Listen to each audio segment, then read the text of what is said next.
Good morning, Podland disc golfers. I'm so happy to be speaking to you through your chosen audio medium today. We have an excellent show for you today with special guest David Tucker, who's a disc golf YouTuber. He's gaining a lot of interest within the DG world for his informative, transformational, and hilarious related tubes. That's right, we make pods, he makes tubes. We'll also be talking all things disc golf related. Tim will be telling us about his adventures at the Glass Blown Open. Chris will tell us about his favorite new fairway driver. And in my Discs and Zen segment, we'll be discussing the importance of clearing out all that crap in your disc golf bag and in your head. And we will be giving away a Black Zombie chainsaw to one of our lucky fans. That's a putter, not a weapon for the zombie apocalypse. Today's podcast is brought to you by some of our amazing and generous podcast contributors: Scott Cumeo from Florida, Melissa Martin, Ohio, Royal Daniel, Texas, Todd Cisco, Kansas, and Jeremy Ziakis in Kentucky. If you'd like to perpetually be entered in our monthly gift card drawing to Infinite Discs, have your name mentioned here with these other superstars, and support this show in one fell swoop, just click the show notes in iTunes or head to zendiscgolf.com and help us out by donating a single PayPal dollar a month to achieve it all. This podcast is run by single dollar donations from our fans who want to keep the show growing with great information, guests, and of course giveaways. It only takes like 2 clicks, or maybe 2 clicks and a swipe. Anyway, it's super easy, and it means the world to us in Podland. Now on to episode number 26.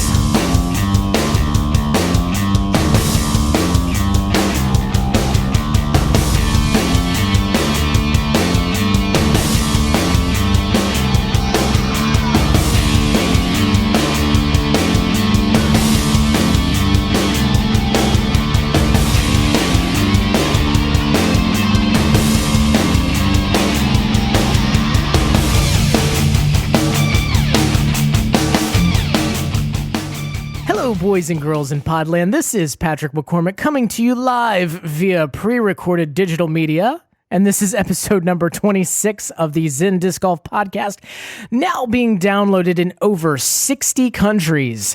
Most recently, the pod has made it into Iraq, Indonesia, China, Russia, Lithuania, Latvia, Portugal, and so many more. So a giant hello and a welcome to our listeners out there, way out there. It's our pleasure to reach you via the iTunes airwaves and deliver disc golf-related content into the far reaches of the universe. Once again, I am your host, Patrick McCormick, and I wrote a little disc golf manifesto entitled Zen and the Art of Disc Golf, available to you wherever disc golf books are sold, otherwise known as Amazon. So joining me are 2 of my favorite disc golf bloggers, DG Putthead Chris Bowden and Mind Body Discs Tim Stewart. Good morning, gentlemen. How are you? Buenos dias. Hello. Always good to have you guys on the show. I was going to go back and look and start counting how many shows you've been on here with me, and I'm going to do that next shift, and we'll celebrate some birthdays. I joined somewhere around, 17, 18, maybe? 17, that was our pinnacle podcast. Yeah, that's right. The best one. So we are also joined today by YouTube disc golf superstar David Tucker in the house, who's going to be talking with us about his YouTube channel Tux 4S1 and all things disc golf. Good morning, David. How are you? Oh, top of the morning, gentlemen. I am peachy keen. David is joining us across the country, so it's 7 a.m. in California. So super early for you. I appreciate your enthusiasm and passion early in the morning. Before we get too deep into the pod, let's go mental for a few minutes of some discs and Zen. In Zen and the Art of Disc Golf, I talked at great length about how your disc golf bag can be seen as a metaphor for all of the baggage that you carry around with you from day to day. And then how if you don't place your bag on the ground, dropping your baggage, you severely decrease your accuracy and ability to achieve your goals. Well, today I'd like to talk to you about what we place in our bags and how when we hold on to discs and equipment that serve no other purpose than to fill out our bags. It's very interesting to meet and talk to so many new players who begin playing disc golf and starting with the same habits. I believe a psychologist could make a reasonable study of disc golfers to extrapolate trends in human behavior. We often talk about how newer players tend to buy high-speed drivers and hoping that the numbers printed on the top of the disc alone will put our tee shots where we want them to be in the fairway, with little attention paid to our throwing technique. But another habit that we have is being pack rats, or maybe bag rats would be a better term. It typically begins like this. A new player begins with 1 to 3 discs. In their minds, not enough to buy a huge bag and fill it out with unnecessary equipment. And as a matter of fact, a newer player may look at other big bag disc golfers and scoff to themselves, seeing no point in carrying so many discs. Then this player tries out 1 or 2 of his friend's discs, again mistakes a good throw for a good disc. Now he heads to the store to buy those discs. Maybe 1 or 2 more while he's there. Now he has 6 or 7 discs. Well, he or she can't carry that many discs comfortably on the course in their hands, so heads back to the shop for a new bag and feels, well, I may as well get the bag that I can grow into. So now they buy a 10 to 12 disc bag and maybe 1 or 2 more discs while they're there. Now they own a 12-disc bag and 8 or 9 discs that are banging around in the bag when they walk on the course, so they need to fill it out with a few more discs. Before they know it, they've bought enough discs to fill the bag instead of ones that they actually plan to throw. And they continue to throw just a few discs from the bag and continue to carry that plethora of extra weight. Now, extra weight is great for burning calories and looking really cool on the course, but it bears no correlation to how well you play. In fact, by hole 18, you might be 20% or more tired from bearing extra weight that you never used during the game. Now, there's nothing wrong with carrying a full bag of discs. In fact, there's 2 schools of thought when it comes to bag size and how many discs you carry. The first school is to learn how to shot shape a few staple discs, and the second is to have a disc for every job and to really know those discs. And neither is wrong, but speaking purely metaphorically, how often do we carry around unnecessary discs that don't serve our game and are mainly souvenirs from the disc golf store? And similarly, how often do we carry negative thoughts, feelings, and emotions around with us on a daily basis that don't serve us in the game of life and wear them as badges or souvenirs of experience? Every emotion that we have has evolved within the human experience to some extent as a way to aid us in recognizing imminent threat or bodily harm. Emotions generally remove the concept of rationality and attempt to simplify our mental processes. In other words, if we had to constantly scan and rationalize every experience we have as being helpful or harmful, it would be mentally exhausting. So emotions take some of that mental processing away and put our bodies in states that allow us to survive without constantly scanning whether or not an experience is good or bad.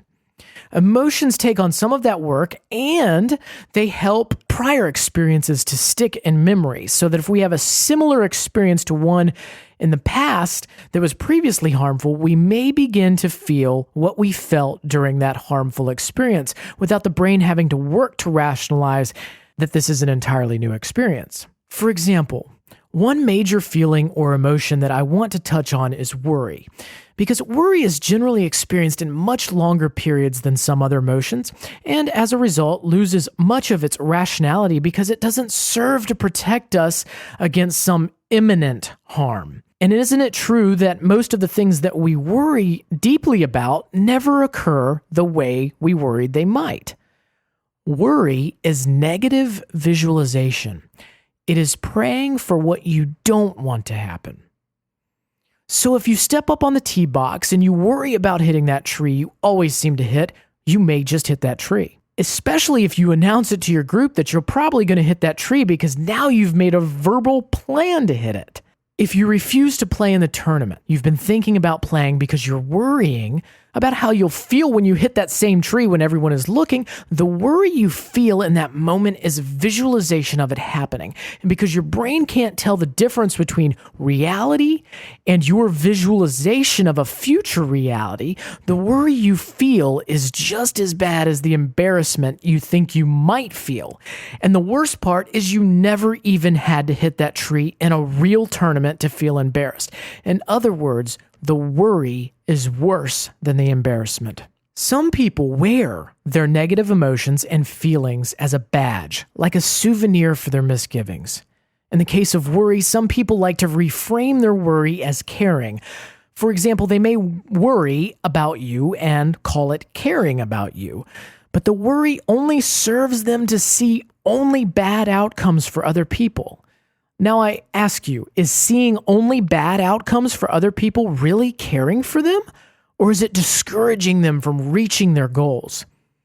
Some people wear the badge of anger and carry it as a souvenir for their misgivings and bad experiences. And they will qualify this as a means of self-protection.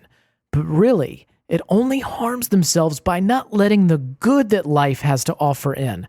It often keeps the good stuff away. Good feelings, good experiences, good people. They may think it's protection, but in reality, to the outside world, it's victimization.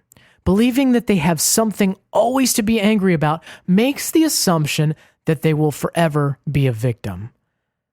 Some people carry the badge of sadness as a souvenir for their misgivings and bad experiences. These people have resolved to never be happy because this world is a cruel and awful place. What they really want is for someone to feel sorry for them. And asking another person to feel bad with you is one of the most selfish things that you can ask for. Once again, emotions have their place. They warn us of imminent danger or threat, but once the danger or threat is removed, they are to be recovered from. Holding on to emotions past the point of recovery is similar to hanging on to discs that you don't need to carry around anymore because they fill out your bag. Every once in a while, you should open up your disc golf bag and see what extra weight you're carrying and remove it like you would weed a garden. Still can't throw that nuke or viper or spirit? Why weigh yourself down with discs that you don't need? Create room in the bag for an extra Valkyrie or Stalker or Lace. Do the same thing with your mind. Remember, where worry lives, there's no room for contentment. Where anger lives, there's no room for forgiveness. And where sadness lives, there's no room for gratitude. This is not to underestimate the tragedies that we find ourselves in from day to day. As I mentioned above, emotions help us deal with negative situations that are oftentimes not preventable. However, humans were not designed to live with long-term sustained negative thoughts, feelings, and emotions. When we sustain these feelings, it actually does physical harm to our bodies. It makes us ill. And as I mentioned above, it keeps the good stuff away. Disc golf has helped lead thousands of people through bad times as a way to reflect and find focus in a world where sometimes merely coping takes all of the energy you can muster. But for many, this may not be enough. We all need help from time to time being the best possible versions of ourselves. We need mentors and coaches that we can return to help us progress. For some people, that might be friends or family, and for others, it may need to be doctors or counselors. But the first step is recognizing that you are carrying a badge or a souvenir from long ago, that life would be just much better if you were somehow able to just let it go. Just because you were handed a bunch of negativity many moons ago doesn't mean you are still required to carry it everywhere you go. And that's another tool for your disc golf bag. David, so happy to have you on the show today. I think I watched all your YouTube videos in a row last night. I think Tim and Chris were saying the same thing. We love your passion and enthusiasm for the sport. Tell us a little bit about yourself and how you got started playing DGE. Yeah, well, just like anybody, I had a friend who brought it up, and I actually, the first time I ever played disc golf was at a night course, and it's a pretty local course to me. It's only a few blocks away, and after throwing it a couple times and losing my first disc over a wall, I actually threw it sidearm. Yeah, exactly. And pretty common experience for most people, I think. I threw it sidearm, and it actually went pretty far. And to me, pretty far at that time, man, 180 feet. Nice. So it was something that I would just like, Okay, yeah, I want to do that again. I'm gonna go ahead and invest about a couple $100 into this because obviously I need the best and the fastest disc I could find, and so I kind of went down that pathway. Didn't we all? So, yeah. So you feature your dad in a lot too. So tell us a little bit about that. Did you get him involved in playing as well? I did. My father's been athletic his whole life, and anything I've ever attempted to play my father in, I've lost miserably at. So I figured, yes, I've got the advantage. I've been playing disc golf now for about a year and a half. Let me get Dad involved on this. As soon as he picks up a disc, I'm competing with him. And he goes out there, and within his first week of throwing a disc, he threw an ace. And and here fails. I am 10 years later, still aceless. And, I mean, at this point, I would settle for a black ace if it happened. But for those of you who don't know, a black ace is throwing it into the wrong basket when you're trying to reach a different basket. But right. Anyhow, my father quickly picked it up, and because he's so athletic, he played baseball most of his life. He quickly excelled, and I started realizing, I've never been able to compete with my dad, and my dad's getting older. And a couple years back, he actually had a heart attack, and it was a really scary moment for our family. And as he started to come back, I said, "Hey, listen, there's a lot of people out there that have, had heart attacks and even strokes that have decided to pick up disc golf as something they can do that's not so strenuous on their body, but allows them to go out and get some fresh air and, and get some of that competition blood flowing." I really noticed that my dad became pretty depressed after his heart attack because he could no longer play baseball. And that's something he's been doing for, 30 plus years. He's just incredibly athletic. And yeah, so you had videos of him pole vaulting and stuff. Yeah. He's a pole vaulter. He's all the above. He's also a 5th degree black belt, and I mean he's just one of those guys that just wants to go out and conquer anything that he does. And so I said, you know what, I don't know how much longer I'm going to have with my father. The reality is he could have another one, and that could be his last day. And I said, so I want to be able to kind of journal this journey that he and I are doing together. And we committed to playing 10 PDGA sanctioned events this year. So we would play once a week for about 4 or 5 years. And that's about all the buck stopped at. And up until November, when we played a doubles turkey shoot at the La Mirada disc golf course, and we said, you know what, let's take this serious. And we have been. Ever since then, we've been practicing, and we both play in weekly events at disc golf clubs, and then we always get together on the weekends and try to play a couple rounds as well. And so the cool. Channel itself kind of evolved as a way for me to be able to document spending time with my father. It also, because I'm a very large man. I'm about 370 pounds, and honestly, it was a last ditch effort for me to find some sort of activity in my life that was both fun, but increasing my health. Right on. Yeah, so it's like disc golf is literally, giving me a second shot at life. It's given my father a second shot at competition, and it's given the both of us an opportunity to just spend more time with each other and cherish these moments. That's awesome. And you're a new father as well. I am. Yeah, I've got a 9-month-old baby boy. And so, you try to cut out time where you can. But for the most part, at this, at 37 years old, I just love spending time with them and seeing that smile every morning. Awesome. Are you taking him out on the course as well? You know what? We do. In fact, I've got one of those strollers with those giant all-terrain wheels, and we definitely push him back and forth. Although I keep the hood up because in case there's any rogue flying disc, I don't want him to get hit. Good call. I never even thought about that. I guess I'm just a poor father. But that's awesome. Yeah, I actually took Bryce. Both of our sons are about the same age, and we were joking right before the show that they were going to be playing one another. And I wrote back and said, well, Bryce was using a Discmania putter as a chair yesterday, so I guess that's movement in the right direction. Yeah. So that's awesome. So it sounds like you said you've been playing for about 10 years, correct? Yeah, I'd say the first 9 years was just going out with friends. Although I was incredibly passionate about it because I just loved the sport. I was enamored by it immediately.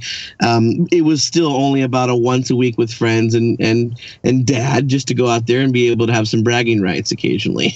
Cool. And eventually you mentioned some goal setting where you were going to play some PDGA tournaments.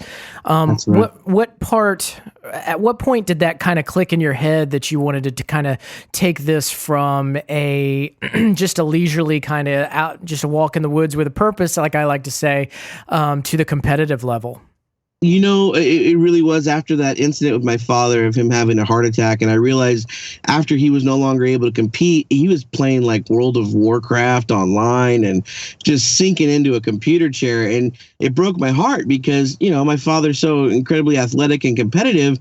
Yeah. And to see him reduced to a computer chair for 8 hours at a time, I was like, I got to find something. I got to find something that I can compete with him in and, draw that fierce competition out of him. And I got to say, my father and I, we've only played 4 tournaments so far this year, but he's taken first in every single one of them.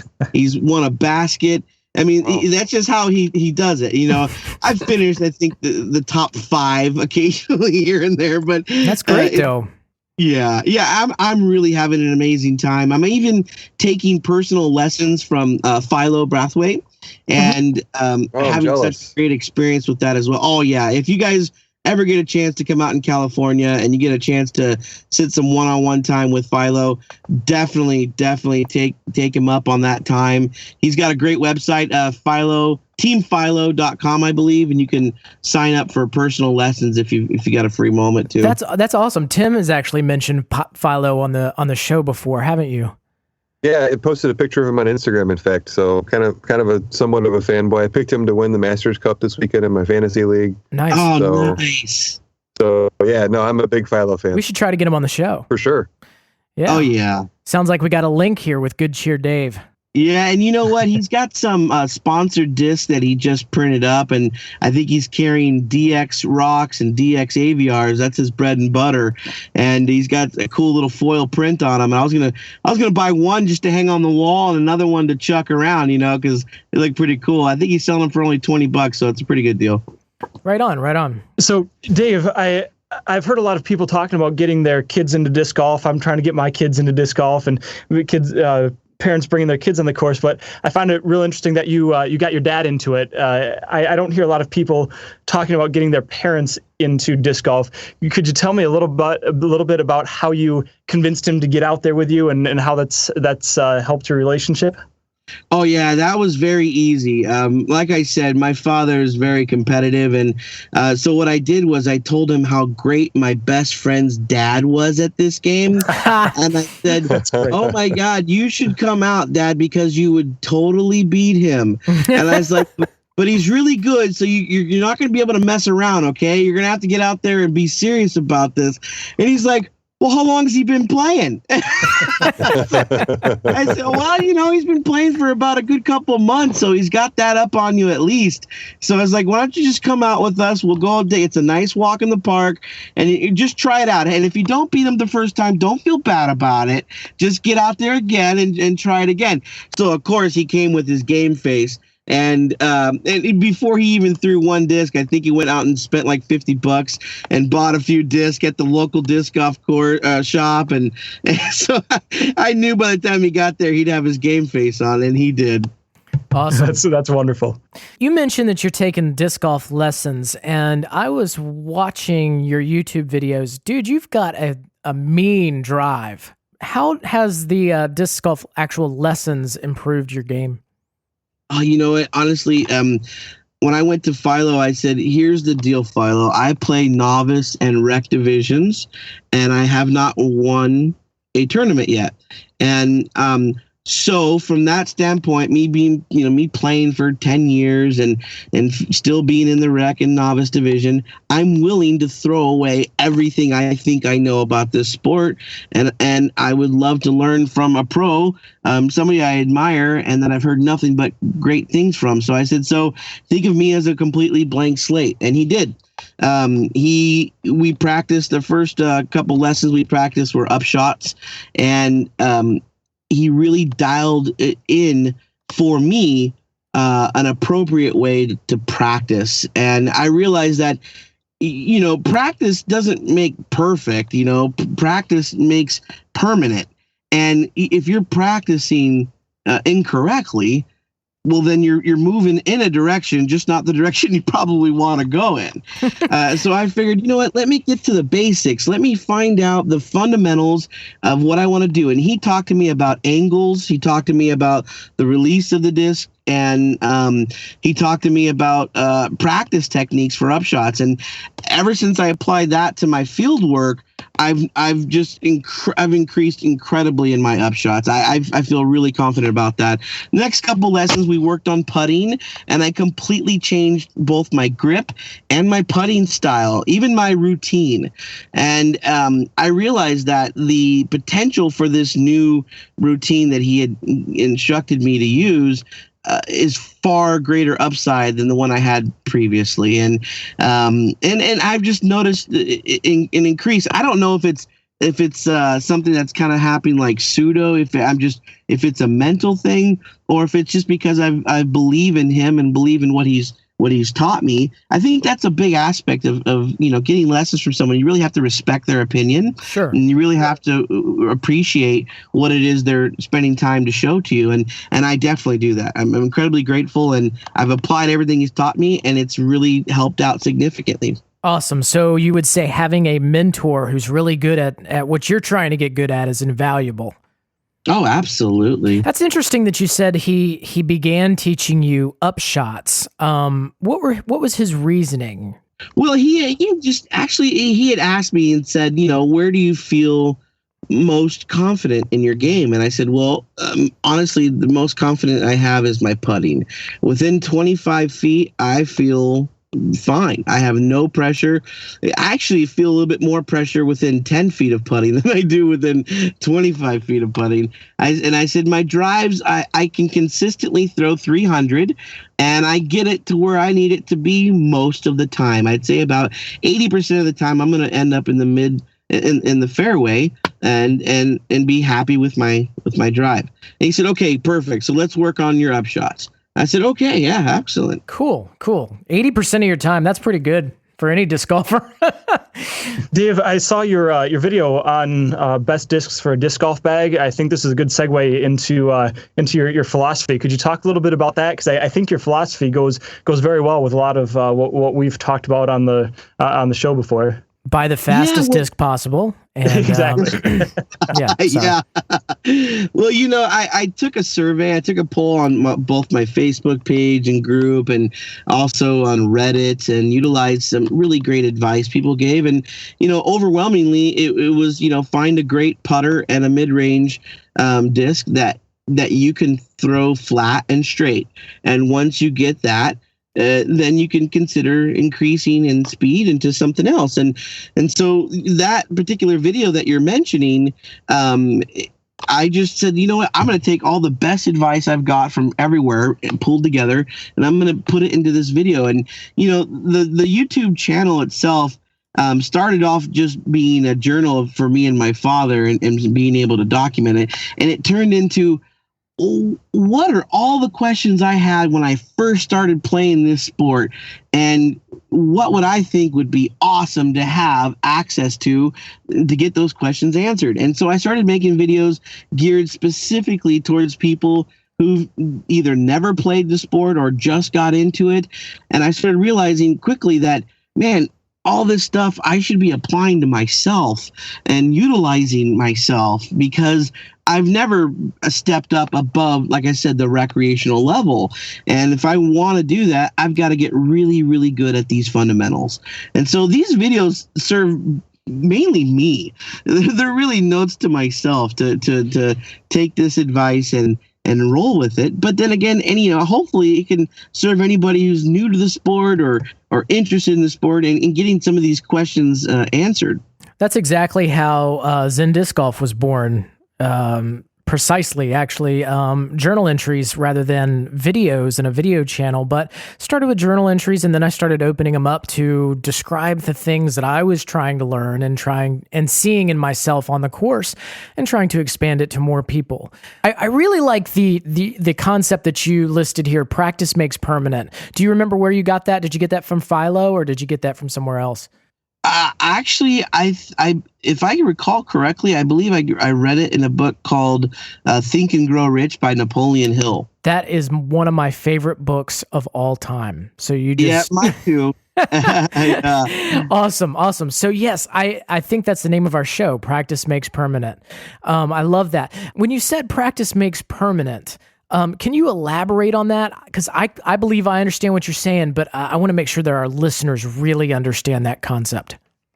Yeah, I mean, the whole concept really comes down to what it is you do repetitively is really what you're ingraining in both your mental and physical capabilities. Anything you repeat over and over again, you're more likely to continue that exact same pattern, whether it be ineffective or effective, whether it's good or bad. And really what it comes down to is just making sure that those things that you deem worthy to repeat over and over again should be both effective and productive for the individual. So it came down to me just saying, I need to make sure that those fundamentals are on point every time. And for me, the best way to achieve that was to get the advice of a professional. And Philo has really served that role incredibly for me. He's a fantastic coach. He's easy to talk to. He's just a good man overall, in my opinion. And, you always enjoy learning things from people that you admire and look up to. Sure. And with the practice makes permanent, it reminds me of a blog post I put up a while back. And it was something titled like, are you practicing to fail? And it's something that I realized that I was doing when I was out putting, because I would start putting and then I'd get into this flow. And then it was no longer about quality of technique or actually hitting the basket. It was just trying to throw as many discs as I possibly could. And basically I was missing more than I was making without resetting my technique. And therefore I began practicing to fail. And so the practice makes permanent, like you were saying. I take that out on the course. I like how you said worthy, that use the word worthy, habits that are worthy. How has disc golf had overflow into your life, David? Well, just like anything you do in life, if you want to be centered and come from a place of focus, it really is going to take effort. There's a requisite amount of effort required for everything you do in life. And for me, I recognized that my effort matched being a novice or recreational player. And I decided I no longer want to be a novice or recreational player. I want to compete. I want to beat my father in disc golf. I want to win a couple tournaments if possible. And I needed to match that requisite effort to that level of play that I wanted to be at. And when I was using the term worthy, I need to make sure that my effort is like I said, right on par with what I'm trying to do. Is my effort indicative of the place I want to be at? Because all of us has a place that we're currently at, and if you take a moment to reflect, you quickly realize that I'm exactly where I should be, because that's the effort I'm putting in. And if I want to get better, it's going to require more effort. And I think as a disc golfer, one of the things we try to do kind of immaturely is wish to be much better from a place of putting the least amount of effort. And I think as individuals progress and we mature, we start to realize, okay, that's not going to happen unless, we put in this amount of effort. And so if, you look at any professional disc golfer, they're putting in all the effort to be there. And, so that's the only remedy for this. It's nothing short but of hard work and effort. Yeah, exactly. And I mentioned in my book that it seems like, and you mentioned maturity too, but it seems like when children just have this natural understanding that anything they want to be good at takes effort, whether they're learning to ride a bike or learning to tie their shoes or learning their first few math problems, that it does take this effort. But as adults, we kind of grow up. And then, like you said, we start using that least amount of effort theory, but also at the same time wanting to succeed on step one. And if we don't, we either give up or we call ourselves failures, which is really not fair. It's just our effort is failing us. Yeah, another way to word that would be that we are not doing our effort justice. I think another way of saying it is, instead of looking at it as a failure, is just looking at, what is it going to take to get to point B? I'm at point A. How much requisite effort will it take to get to point B? And if you're able to do an honest assessment of that, you quickly realize the areas you need to fill in with and how much more effort is necessary. Exactly. So tell us a little bit about your Facebook group. So yeah, the other aspect of the YouTube channel, aside from being at a place for beginners to learn, get questions answered that I wish I had answered when I first started, and aside from being able to journal this journey with my father, I'm overweight. I'm 370 pounds and was in real danger of not being here very long on this planet because of that weight. And I realized there's a lot of people who are my size that are looking for a way to be active, but they really dread the thought of being in a gym or having to socially expose themselves while trying to gain health. And so I said, I think there's a need for people that are my size that are looking for this, looking for some sort of exercise or activity in their life. And what a wonderful way to introduce disc golf to those people, because disc golf, is a wonderful way to get that exercise. It's a nice walk in the park, and I think it was an opportunity for me to create a page where you can get support, be encouraged by other people that are in your circumstance, overweight, looking to find activity in their lives, and either have a passion for disc golf already or are willing to learn about disc golf. Right on, and we'll share your link in the show notes as well. So make sure if you listeners out there, if any of that applies to you, that you follow David. David's doing really well in disc golf. Like, I was watching his videos and I was trying to learn things from your throws. So, oh no. Yeah. So, you're doing really well. So I definitely recommend using David as a mentor. Plus David's just got this enthusiasm and passion that I'm sure everyone can hear in their voice. And if you check out his channel and his body language too. And that's why we were so excited to have David on the show. Can I jump in real quick? David, can you tell us about the glasses? I love your glasses. Tell me about those before you get into the product reviews. You know what?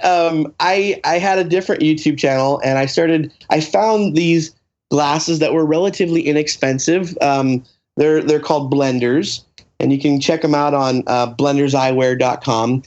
Anyhow, one of the bigwigs at the company had noticed my other YouTube channel and seen that every time I made a video, I was wearing his glasses.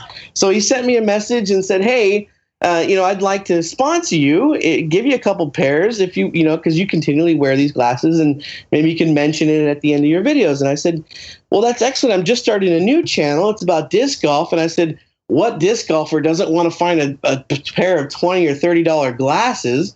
that they could use because we're out in the sun all the time.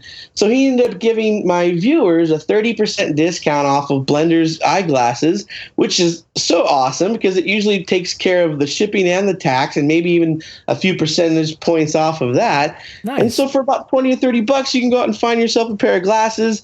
The actual code for your listeners, if anybody's interested in going to get some, is Tuck Force 1. So it's TUCKFORCE1. And I don't get anything from it. It's just a discount for the people who subscribe to the channel. So I thought it was, how awesome is that? Now, if I were to get a pair, can you guarantee that I will look as awesome as you do when you're wearing them? Well, you know what? If you decide on to pack on maybe 100 or 2 pounds, and then throw the glasses on, and then if the sun shimmers on you correctly, we got to measure the curvature of the Earth. But if you get the appropriate angle, then yes, absolutely, yes. Okay, I'm going to work on that. Nice. How about some product reviews? Chris, what do you got for us today? I'm throwing a Prodigy F2. This is a fairway driver. I like it because of the low profile. It fits my small hands, which you all know I have by now. It's an overstable fairway driver, does pretty decent in the wind. And I like not only how overstable it is, but it's a little bit nose angle sensitive because it's got a sharp nose. But when you get the nose angle appropriate, it's very consistent. This is one of my most accurate fairway drivers that I throw, and I'm able to throw it very low, and then I can get a fairly significant fade, and sometimes I can get a skip. Other times it'll just catch the ground hard, but it's very accurate. And one of the things that I like the most about it is after it breaks in, I threw it for probably 2-3 months and it finally broke in and it has just a little bit of turn to it. It's not a dead straight fairway driver that just drops, but it's got enough turn that I can shape my shots with it. Most of the time I'm throwing it fairly straight with just a slight turn to get a little extra distance, but I'm able to shape my shots very well when I'm in the woods and I've got a 280 to 300 foot shot. I can throw it on an anhyzer line and get it to turn, get it to fade at the appropriate time. Other times I can throw it on a pretty good hyzer spike, and it handles that quite well, and that way it'll come right down into the ground. So I use it the most often when there's just a little bit of wind. It overlaps a lot with my M1 or my Buzz OS, flipping back and forth between those two. But because it's a fairway driver with a sharper nose than the mid-ranges, it handles the wind fairly decently. Now, it's a fairway driver, so you're not going to want to throw it into a 50-mile-an-hour headwind. But, the light breezes, or especially a few gusts, it handles those quite well. And it can give you some really good accuracy especially when you're trying to keep it low with a low ceiling. Cool. And that was the Prodigy F2, and this particular one is the 400 series plastic. And if you haven't thrown that, I highly recommend that you try the 400 series plastic. It's kind of like an Innova Champion or a Discraft Z line, but it's grippier and it's tackier in almost all situations, and it feels great compared to these other similar types of plastics. Right on. Prodigy F2 400 series. Tim, what do you got for us today? Well, today I'm talking about something that can, it's not a disc, it'll help you throw a disc, and something that's important when you're trying to throw for distance or when you're trying to get that extra little bit out of your throw is your grip, and your grip strength plays a big part of that. So I've fiddled with over the years about 1 million different ways to work on grip strength, and I've really landed on my favorite one, which is something called Captains of Crush. It's by a company called Iron Mind, and they're kind of the industry standard in grip strength. They hold world championships of grip strength. They've got these grippers that are 300 pounds to close if you get that high, but you can order any number of a series of them, and I ordered 4 where you progress from the lower one to the next as you do it. And they sit on my desk at work, and about once an hour I grab it and I knock out a bunch of reps with each hand. And over time, have been able to work my way up the ladder of those to the point where most folks who walk by my desk now and try the one that I'm working on now can't close it. So in addition to making you throw farther, it kind of makes you feel like a badass. Nice. But gives you that good handshake.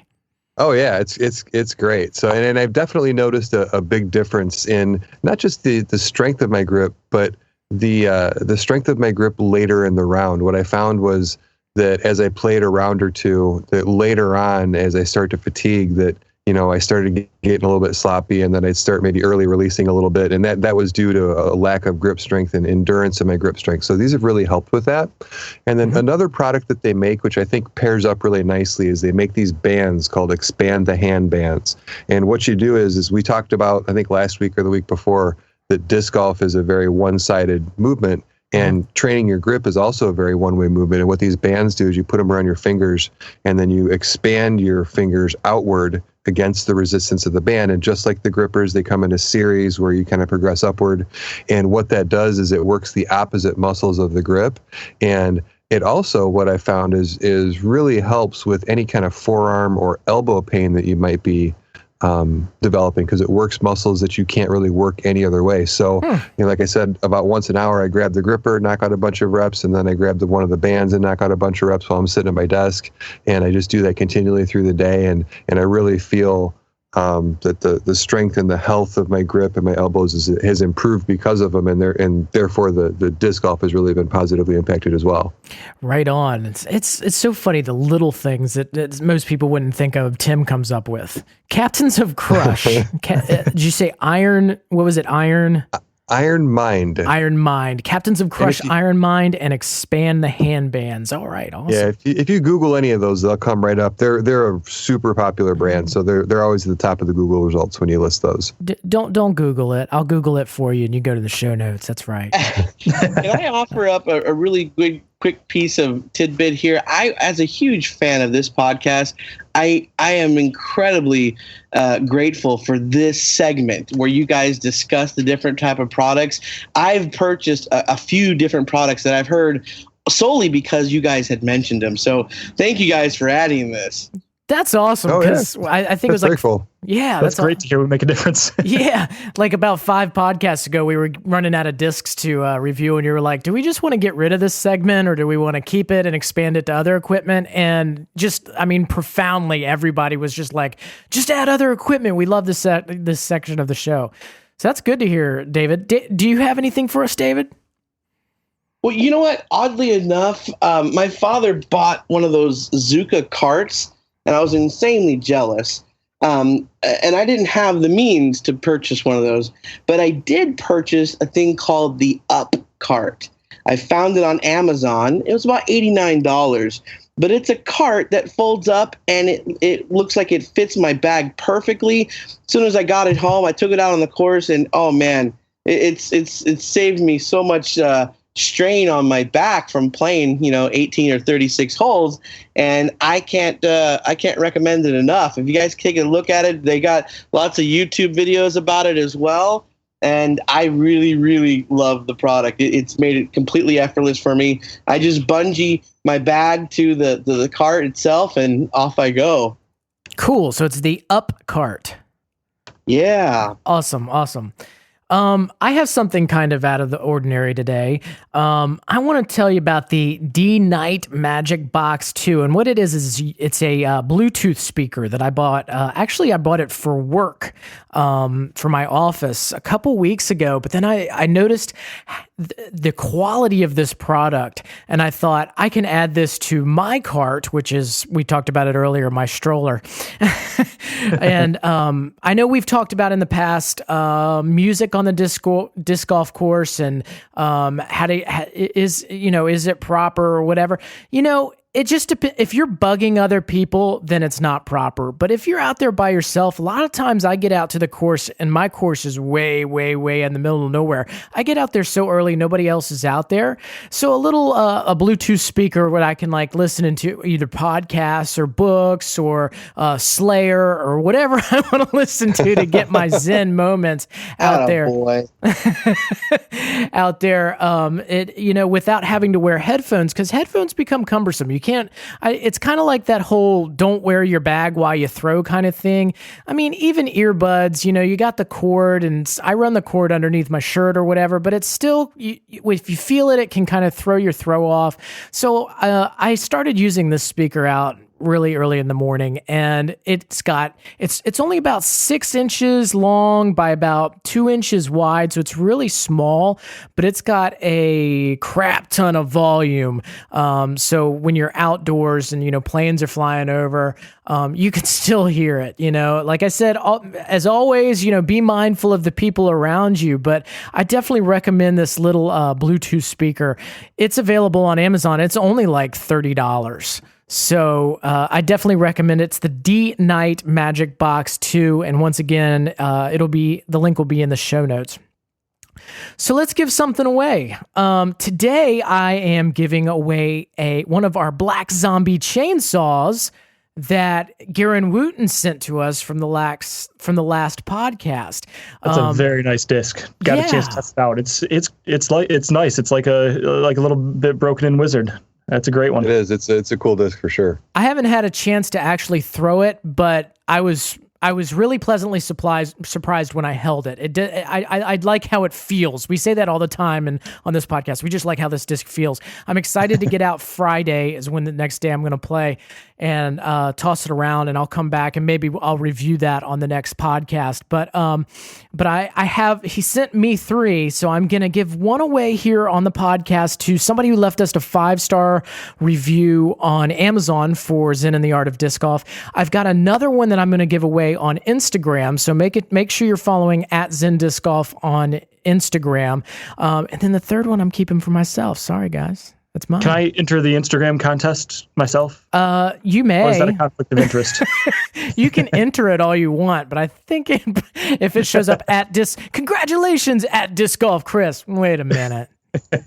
At Mind Body Disc. So this Black Zombie chainsaw putter is going out to someone who left us a 5-star review on Amazon for the Kindle version of Zen and the Art of Disc Golf. And he says, it's a short review. He says, must read by Man What Lives in the Woods. So I'm not really sure. It's not really proper grammar, but that's okay. Man, What Lives in the Woods. I like it, though. So April 26th, he says, if you love disc golf, and even if you don't, but are searching for new insight on life, read this book. So short and sweet. And Man, What Lives in the Woods, if you email me, zendiscgolf@gmail.com, I'm going to send you this Black Zombie chainsaw putter, and I'm sure you're going to love it. Tim, yes. Before we head out, you went to the GBO a couple weeks ago. Can you tell us about your experience there? I did. It was a great time. It was really interesting because I went last year as a player, and then this year I went out as a very small part of the media crew that Bobby Brown had brought out to cover the tournament. And so I went kind of as a spectator, and it was a really neat experience to go as a spectator instead of a player. So I'd recommend that, if you feel you got your game on and you want to go play in what I really feel is that the best disc golf tournament out there, especially for amateurs, if you're not a pro player, you owe it to yourself to play in this event at least once. But if you don't feel up to playing, just take some time off and take a few days and go and just kind of be there. I kind of compare it to the Sturgis of disc golf. And it's nothing but disc golfers as far as the eye can see. You can go there. Nobody looks at you funny if you want to talk about plastic for 3 hours straight. It's just you're among your own kind, and you can just kind of geek out on disc golf for a bunch of days, and you can watch the top players in the world all play this tournament. There's some 5 world-class courses. You'll see a town that opens its arms to disc golf. I just kind of got jealous, even though the Emporia is not a real big town, but boy, they made you feel super welcome. And there's signs everywhere, welcome disc golfers. The waitress at any restaurant you go to asks you how you're playing. And Nice. It's not just a courtesy thing. They actually know about it. I mean, you can talk to the folks in town about disc golf and they can actually have a conversation with you.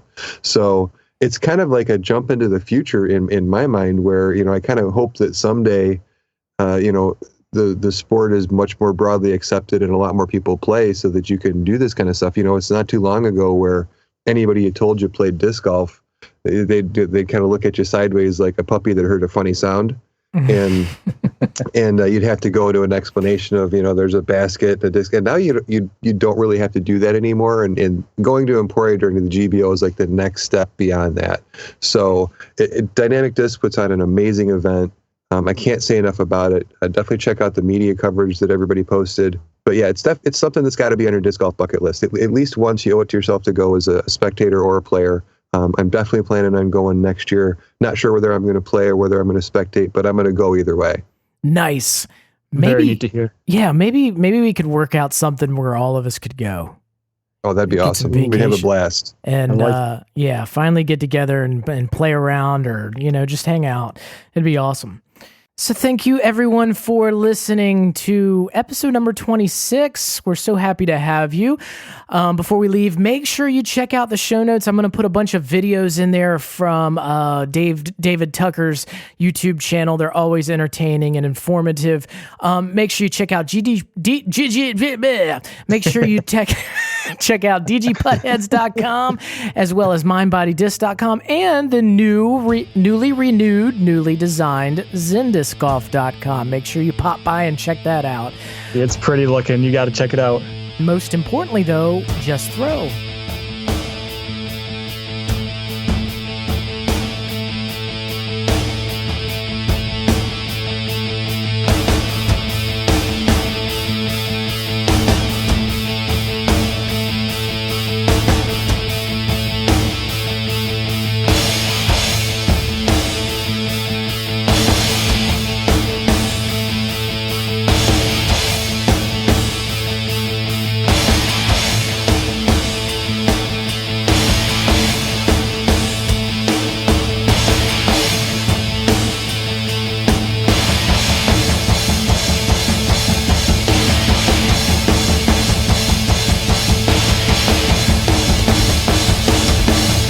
Because it was, I was driving, so I was killing a couple birds at one time, and I didn't, in the car.